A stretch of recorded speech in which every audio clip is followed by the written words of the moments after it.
کے اوپر، اور انشاءاللہ ہمارے جو کمانڈ اینڈ کنٹرول سینٹر بنے ہوئے ہیں ہر ایریا میں بھی بنے ہوئے ہیں، اور اس کے بعد پھر ادھر ہوم ڈپارٹمنٹ میں تمام اضلاع کے پورے صوبے کا بھی ایک سینٹر بنا ہوا ہے، اور اس کو ہم دیکھ رہے ہیں انشاءاللہ۔ فیسلٹیز کے حوالے سے بھی یہاں پہ کام ہو رہا ہے،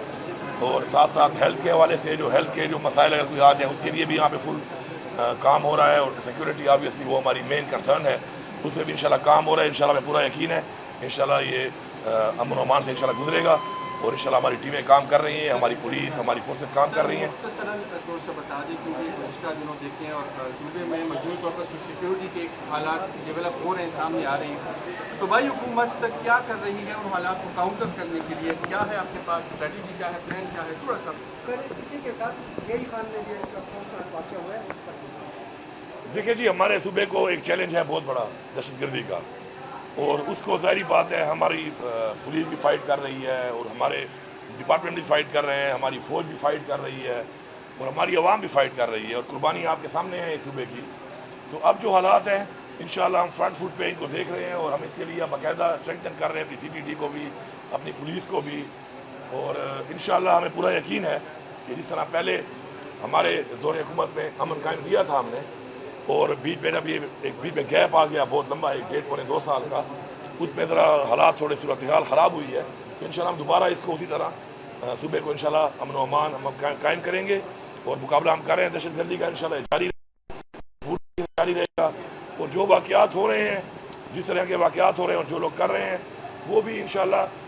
وقت کے ساتھ ساتھ ان سے انشاءاللہ نمٹا جائے گا، اور اس میں کوئی کمپرومائز نہیں ہے۔ ہمارا امن و امان کے اوپر، دہشت گردی کے خاتمے کے اوپر ہمارا کوئی کمپرومائز نہیں ہے انشاءاللہ۔ یہ ہمارا مین چیلنج ہے، ہمارا مین کام یہی ہے کہ ہم نے اس کو ہر صورت میں قائم کرنا ہے۔ سر، پاکستان تحریک انصاف پہ پابندی لگائی گئی، اس کے حوالے سے کیا گئی؟ پابندی تو کسی کا باپ نہیں لگا سکتا، یہ تو کوئی بات نہ ہوئی۔ ایک تو فارم 47 کے تحت بیٹھے ہوئے لوگ خود جو ہے مینڈیٹ چوری کر کے بیٹھے ہیں، اور پھر وہ یہ باتیں کریں کہ وہ پابندی لگائیں گے کسی پارٹی کے اوپر، اور اس سیاسی پارٹی کے اوپر یہ سب سے زیادہ ووٹ لیا ہوا ہے۔ تو یہ میرے خیال میں یہ بیکی باتیں، یہ عجیب و غریب قسم کے بیانات جو ہیں، یہ ہمارے ملک کا اس وقت چیلنجز اور ہیں۔ آپ یہ بتاؤ کہ آپ سے پیٹرول کی قیمتیں آپ سے کنٹرول نہیں ہو رہی، ڈالر آپ سے کنٹرول نہیں ہو رہا، معیشت آپ سے کنٹرول نہیں ہو رہی، آپ سے مہنگائی کنٹرول نہیں ہو رہی، آپ سے امن و امان کنٹرول نہیں ہو رہا، آپ سے صوبے کے جو معاشی حالات ہیں وہ کنٹرول نہیں کر پا رہے، اور دن بدن آپ کا جو ہے صوبائی حکومتوں کو بھی پیسہ نہیں دے رہے، آپ اپنا جو ہمارا رائٹ ہے، ہماری جو لائبلٹیز ہیں، فیڈرل گورنمنٹ خود بھی کچھ نہیں کر پا رہی ہے، تو ان پہ فوکس کریں۔ روزانہ جو ہے نا ایک نیا مسئلہ آ جاتا ہے، کوئی ایک بیان دے دیتا ہے، اور پھر ٹی وی کے اوپر اس کے جواب دیتے پھرو۔ میں سمجھتا ہوں یہ تو اس قابل ہی نہیں ہے کہ ان کو جواب دیا جائے ان باتوں کا، کیونکہ ان باتوں کی حیثیت ہی نہیں ہے، ایک بے تکی بات کر کے یہ شروع ہو جاتے ہیں۔ ساتھ میں ایک بات کرنا چاہتا ہوں آپ کی وساطت سے یہاں پہ، کہ جو الیکشن کمیشن کے حوالے سے اور ضلع سیٹوں کے حوالے سے ہمارا ایک موقف تھا، آئینی موقف، الحمدللہ اس میں ہمیں جیت ہوئی ہے، اور ثابت ہوا ہے کہ ہمارا موقف ٹھیک تھا، ہمارا موقف درست تھا، اور میں شکریہ ادا کرتا ہوں سپریم کورٹ آف پاکستان کا کہ جس طریقے سے انہوں نے آئین کے مطابق آئین کو اس ملک میں اسٹیبلش کیا ہے، تو ہمیں اپنا حق مل گیا انشاءاللہ۔ ساتھ ساتھ میں یہ گزارش نہیں بلکہ مطالبہ کرتا ہوں کہ اب الیکشن کمیشن کو استعفیٰ دے دینا چاہیے یہ ثابت ہونے کے بعد، اور ساتھ ساتھ جو ایک اور چیز ہو رہی ہے کہ ایڈ ہاک کی بنیاد پہ ججز لیے جا رہے ہیں، تو میں اس کے حق میں بالکل نہیں ہوں۔ ہمارا اسمبلی کا اجلاس آ رہا ہے، اس میں ہم بات کریں گے، ایک ججز کو لینے کا ایک پراپر ایک پروسیجر ہے میرٹ کا، اس کے مطابق لیے جائیں۔ اس طریقے سے جو ہے آلریڈی بہت زیادہ سوال نشان بن چکے ہیں، تو اس طرح عدلیہ ایک ہمارا وہ ادارہ ہے کہ جسے پاکستان کے آئین کو پروٹیکٹ کرنا ہے،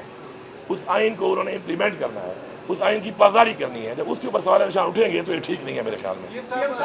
نشستوں کے بعد